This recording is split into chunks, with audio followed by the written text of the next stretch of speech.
75% de possession, 19 tirs, un but qui n'est pas dans le jeu. Voilà, pour expliquer ce que c'est l'Olympique de Marseille en 2024. Salut à tous, c'est Kovac, on se retrouve pour le débrief de ce match entre l'Olympique de Marseille et Auxerre, défaite 3-1. Avant qu'on commence, n'hésitez pas à vous abonner, à liker et à mettre un petit commentaire de ce que vous avez pensé de ce match. Et on va commencer par parler de cette équipe d'Auxerre. Bien joué à Auxerre, voilà, qui a réalisé l'exploit de gagner au Vélodrome. La dernière victoire d'Auxerre, c'était en 2009. Voilà, dernière fois qu'Auxerre avait gagné à Marseille. MJ était encore vivant, les amis. Voilà, l'iPhone n'existait même pas, je crois. C'est incroyable et voilà, il gagne. Ça veut dire qu'on fait des défis, on fait des exploits, mais pas dans le bon sens. Voilà, je comprends pas ce club, il y a rien qui va. Entre un Balerdi, voilà, un Balerdi qui préfère être nul tous les jours de la semaine. On a un Højbjerg qui a tout l'alphabet dans son nom. Même si, bon, lui, je le mets hors de jeu, il a récupéré pas mal de ballons. On a un Merlin qui a un nom, frérot, de prêt. Va demander un prêt à la banque, Merlin. Leroy Merlin, va demander un prêt à la banque. Va t'acheter des vrais crampons. Parce que t'as été pourri, t'as été naze, t'as été nul. Il a pas été nul, il a été nul, Merlin. Nul, il apporte rien offensivement. Défensivement, pareil. Pourri, ce joueur. Pourri, nul à chier. Je sais pas pourquoi on recrute des joueurs comme ça. Il est faible, il fait 30 kilos. Il se fait bousculer, il perd tous les ballons. Il sert à rien, il sait pas courir, il sait pas faire des passes, il sait pas dribbler. Il sait rien faire. Allez, il sait rien faire. Balerdi, pareil. Il s'est chié dessus. Faut regarder l'état du caleçon de Balerdi et de Brassier. Et faut me dire ce qu'il en est. Parce que ça doit puer fort la bouse. Ça doit puer vraiment fort la bouse. Ces deux défenseurs pourrave, et il faut absolument recruter en défense parce que ça va plus, parce que les équipes de Ligue 1 ne vont pas nous faire des cadeaux chaque semaine. Voilà, c'est pas parce que Monaco a perdu, que Lille a fait match nul, qu'ils vont faire ça chaque semaine. Les joueurs, ils se croient sur un nuage, ils se prennent pour la meilleure équipe du monde, alors qu'on n'est même pas la meilleure équipe de Gironde. On est nul à chier. Cet Olympique de Marseille à domicile est nul. 63 000 spectateurs se sont déplacés pour voir une équipe se faire chier dessus. C'est une honte, c'est un scandale total pour le football français. On fait honte au football français encore ce soir. Et je comprends pas comment on est deuxième alors qu'on est nul. On est nul, on est nul, on est nul. Ça fait du bien, excusez-moi. On va parler un petit peu plus professionnalisme maintenant, avec un petit peu plus de professionnalisme. 19 tirs pour l'OM, voilà, pour commencer. 19 tirs, on marque un but sur penalty. Voilà, faut m'expliquer la logique de ce monde, de cet OM. Ensuite, 10 tirs pour Auxerre, 5 tirs cadrés pour l'OM, 6 tirs cadrés pour Auxerre, 75% de possession pour l'OM, 25% pour Auxerre. 657 passes, 88% de précision de passe. Mais bien sûr, prenez-moi pour un con.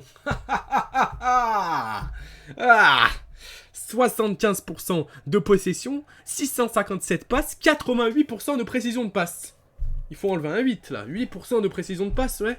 On a raté toutes nos passes. Le dernier geste, derrière, devant, on n'arrivait à rien. Rudy, il a fait des sorties hasardeuses. C'était roue libre, il était en roue libre. Lirola, quand t'as un joueur à l'envers, son prénom, ça fait Laroli, lui aussi. Ça va plus, la roue libre. Ils sont tous en roue libre. Rouli en roue libre. Lirola, tu mets à l'envers, ça fait la roue libre. Balerdi, il est nul tous les jours de la semaine. Merlin, il a un prénom de crédit de banque. Rabiot, c'est un infiltré parisien alors qu'il pue sa mère, il est nul à chier. Sa tête d'endive, là, sa tête de cheveux attachés calvitie, il est pourri lui aussi. Højbjerg, bon, je sais pas trop quoi dire. Greenwood, il a marqué sur penalty, sinon dans le jeu, c'était pas ouf. Il a tenté 2-3 centres, à la limite, ça passait. C'est lui qui a été le plus précis, on a envie de dire aujourd'hui. Enrique, c'est tu mets l'entraîneur de Paris, Enrique, c'est pareil, tu le mets en MOC, il a le même cardio. Hein. Pourri lui aussi, Enrique. On a dit qu'il était fort, c'est ça le problème à Marseille. On dit que les joueurs ils sont forts, finalement ils sont nuls après. La semaine d'après ils se prennent pour CR7 et ils tentent des dribbles qu'ils ne sait pas faire. Wai.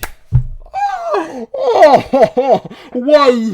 Mais d'où il sort lui, Wai? Il sort d'un frigo? C'est un quoi? C'est un yop, vous savez les yop là. Vous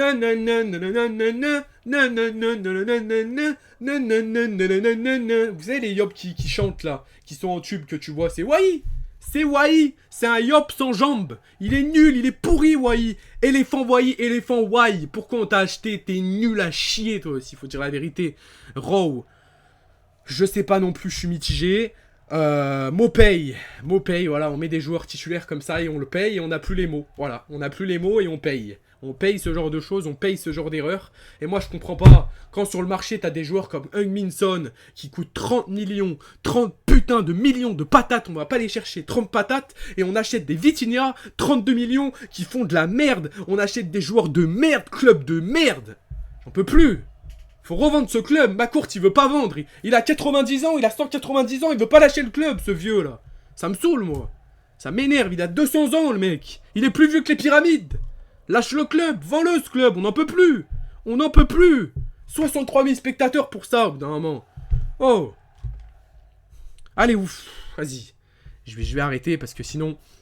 C'est même pas un débrief là, c'est un déferlement de haine parce que vous méritez que ça. Vous êtes nuls, vous faites honte au club. Chaque semaine c'est pareil, on joue la Ligue 1. On joue que la Ligue 1. On joue que la Ligue 1. On ne joue que la Ligue 1. Comment on peut être nul si on joue qu'une compétition? Il y a des équipes, ils enchaînent Ligue des Champions, Coupe de France, Ligue 1, Coupe Internationale, Coupe Intertoto, Coupe Zozo, Coupe tout ce que tu veux. Ils y jouent bien et nous on joue mal. On joue mal, regarde Brest. Regarde Brest, ils sont forts ils ont un petit niveau en Ligue 1 et en Ligue des Champions ils cassent tout, nous on n'est même pas capable de tout casser en Ligue 1. Ça m'énerve ça m'énerve. Et Roberto De Zerbi, Roberto De Zobbi là, il change de compo plus qu'il change de slip lui aussi, il me saoule De Zerbi, il est nul. Il change trop de compo. On avait une compo gagnante face à Nantes, garde-la bordel de chien, pourquoi tu la changes? Tu chamboules tout à chaque fois. Il veut faire le mec Guardiola. T'arrives même pas à un orteil de Guardiola. Tu lui arrives même pas à la cheville. T'arrives même pas à la merde de les pieds de Guardiola. Voilà, c'est bon toi aussi, Roberto De Zerbi. Il change trop de compo. Il me rend fou. Arrête de changer de compo. Oh, c'est incroyable ça. Oh, la vérité, il change trop de compo ce mec. Il a cru que pour gagner, fallait mettre il a cru on était sur foot champion. Quand tes joueurs ils sont fatigués, tu mets en 4-3-3, 4-2-2. Non, ça marchait face à Nantes. On a fait quoi face à Nantes? Je vais vérifier face à vous. Excusez-moi. Face à Nantes, on a fait quoi face à Nantes? Face à Nantes, c'était un 4-2-3-1, 4-2-3-1 avec Kondogbia en défense centrale, et on a gagné. Alors pourquoi tu nous mets Brassier en défense centrale alors? Si Kondogbia ça avait bien marché face à Nantes, pourquoi? Voilà, c'est tout ce que j'ai à dire, excusez-moi. Merci à tous ceux qui m'ont écouté, je me suis énervé, vous savez que c'est Marseille, voilà, c'est dans le cœur tout simplement. Je peux pas m'empêcher de déferler ma haine quand on perd, et qu'on perd de cette manière. Honte à vous. La trêve va vous faire du bien, vous méritez même pas cette trêve. Vous savez quoi, vous méritez qu'on vous enferme dans le vélodrome, qu'on sort tous les Auxerrois et tous les supporters, et vous faites 500 tours de terrain. Vous méritez que ça, et qu'on vous mette une perruque sur la tête, et que vous courez les yeux fermés jusqu'à vous trébucher la gueule, jusqu'à que vous finissez à l'hôpital. C'est tout ce que vous méritez, bande de joueurs ingrats là. Vous avez pas honte? Ingrats qui sont dans la grasse matinée. Allez, cassez-vous. Nul.